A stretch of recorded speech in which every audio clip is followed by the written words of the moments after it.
The Disciplinary Removal Analysis Report, SD320, provides aggregate disciplinary removal trends based on the removals of students through in-school suspensions, out-of-school suspensions, or expulsion. This report is based on the information submitted to the Department of Elementary and Secondary Education by Massachusetts school districts via the School Safety Discipline Report. Click each of the on-screen questions to learn more about this report. The Disciplinary Removal Analysis Report provides multiple filtering options to select student groups. The report can be run with a graphical display for one or many schools within the district. Disciplinary removals include those administered by the student's district of enrollment in the selected school year, and which meet the selected removal parameters. The student population in the report includes students enrolled in the selected districts and schools, including out-of-district placements, who were suspended or expelled in the school year. There is an option to include students enrolled at the end of the school year, or those enrolled any time throughout the school year. The prompt page for this report has required filters for users and is divided into 4 sections. In the first column, select Districts, Schools. The required filters include school year, district, and report type. The report type filter has 2 options, single school year and 3-year trend, which allows you to view data from previous years. Below the required filters is a text box that will be populated with schools within the district once the district has been selected. You may choose to run the report on one or multiple schools. In addition, there are optional filters to select the school type, elementary, middle, or high school, which allows you to choose similar school settings to analyze trends within certain grade levels or grade spans. In the second column entitled Select Students, there is only one required filter, which is for Student Enrollment View. There are 2 options in the drop-down menu for this filter. The first selection is End of School Year. This includes students currently enrolled at the end of the selected school year. The second selection is Ever in School Year, which includes students who were ever enrolled in the selected school year. Below that filter, there are optional filters that allow you to analyze the results for certain subgroups of students. There are 2 other optional filters in this column that allow you to filter for students enrolled in a specific kind of ELL program and filter students by particular special education placement type. The third column, Select Removals, contains optional filters that allow you to select the types of offenses to include in the report. The Offense Type filter can be used to run the report for violations that are categorized as drug, violent, and criminal offenses, or for those that are not. The Offenses filter allows you to select one or multiple specific offenses. The fourth column, Select Report Results, contains 3 required filters. The first filter, Report View, provides a number of different options to display the data, including school, grade, gender, race or ethnicity, and other student programs and supports. The Include Graphics filter allows you to choose a bar graph option to depict data, along with the multiple tables. Finally, Suppressed Report provides an option to suppress information for enrollments of fewer than 6, and for removed students of fewer than 6. Suppressed values are displayed as dashes. Bars corresponding to suppressed values do not display in the charts. In an unsuppressed report, information presented in gray italics indicates that it may reflect personally identifiable information, or is less reliable, and to be interpreted with caution. After selecting the filters, the report generated will be divided into 3 sections.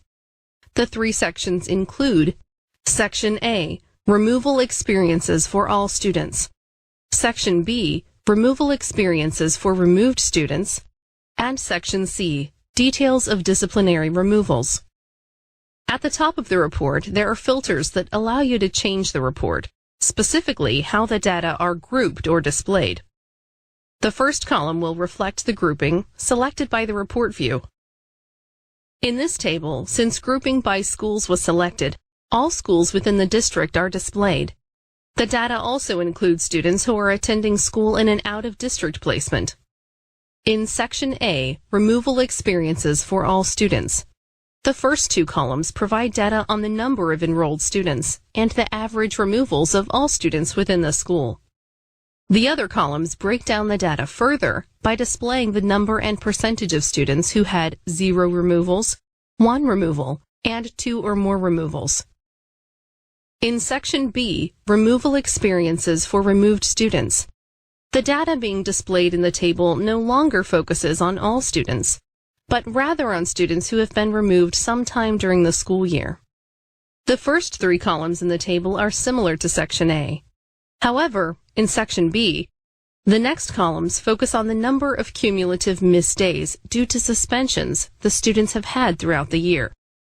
They are broken down into 1 missed day, 2 to 5 missed days, 6 to 10 missed days, and greater than 10 missed days. The last columns provide the average number of days a student missed school due to a suspension, the maximum number of days a student was suspended, and the number and percentage of students who were expelled during the school year.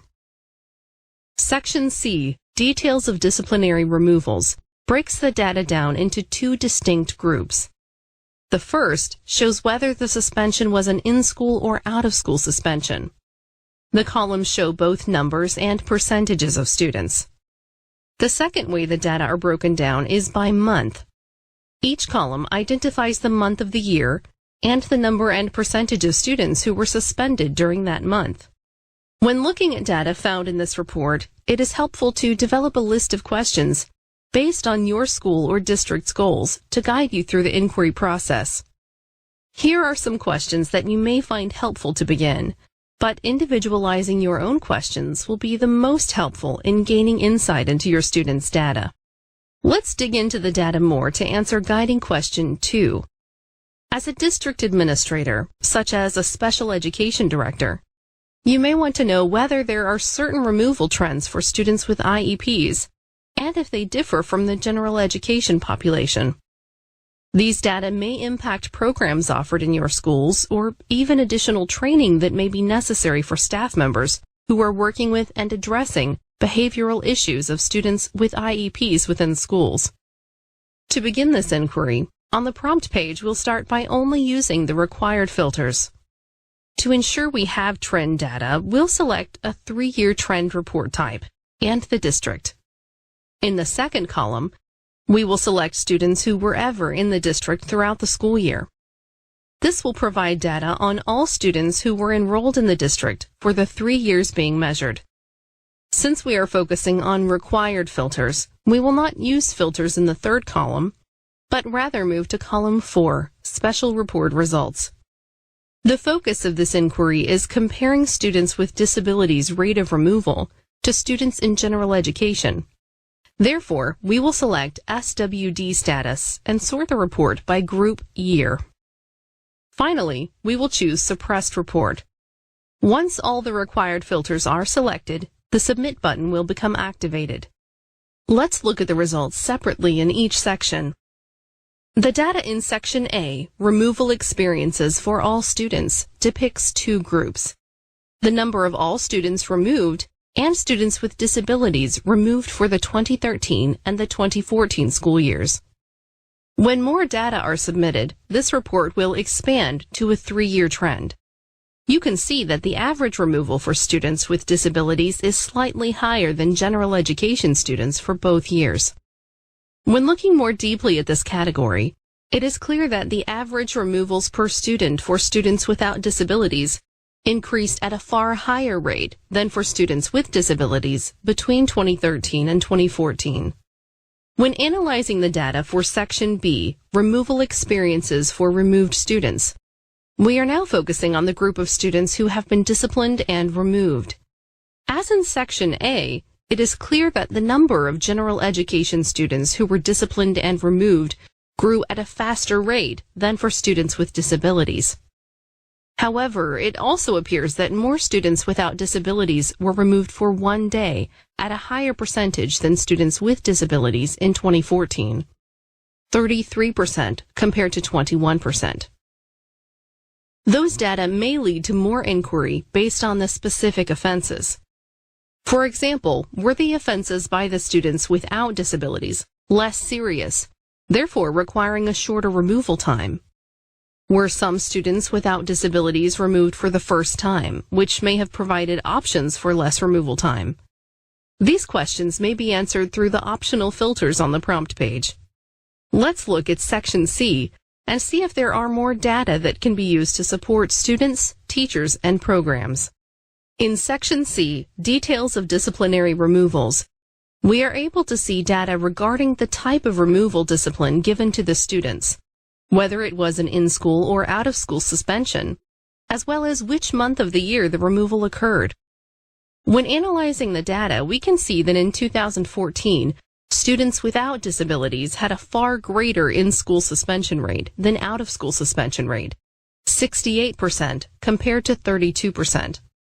This was a marked change from the 2013 school year, which showed that 26% of students were suspended in school, while 74% were suspended out of school. Let's compare that to students with disabilities to determine if the pattern is similar. For students with disabilities, in the 2014 school year, there was a difference between in-school and out-of-school suspension, 58% to 42% respectively, but the difference was not as large as for general education students. There was also not a pronounced difference between school years. In 2013, 56% of students were suspended in school, while 44% of students were suspended out of school. Once again, it may be helpful to dive deeper into the data by running optional filters to discern the types of offenses that students have been disciplined for. Section C also provides monthly data in which the offenses occurred. Looking at data for both students with disabilities and general education students, there does not appear to be any significant differences between monthly suspension rates. The month of May appears to be one of the higher months for suspensions for all students in both school years. Since the guiding question we have focused on was the differences between students with disabilities and students without disabilities, this area appears to show that both kinds of students are more likely to face disciplinary action as the school year comes to a close. As you look at these data focused on students with disabilities, you may want to continue to dig into the reports using the optional filters. As discussed previously, understanding the types of incidences may be helpful for staff training or IEP goals. In addition, you may want to filter on grade levels, gender, or ethnicity to see if there are patterns that appear. Once you begin to analyze the data, you may determine that looking into other areas, such as assessment data or attendance data, may be helpful to inform your decisions. After looking at data regarding discipline removals, you may also want to dig deeper into specific school suspension data. There are 2 reports in Edwin that may provide you with the data you are looking for. EI 310, the In-School Suspensions Report, provides 3 years of the district's in-school suspension trends by school, number, and rate, up to and including the year selected. It also provides a 3-year rate for in-school suspensions by school. EI 311, the Out-of-School Suspensions Report, provides 3 years of the district's out-of-school suspension trends by school, number, and rate, up to and including the year selected. It also provides a 3-year rate for out-of-school suspensions by school.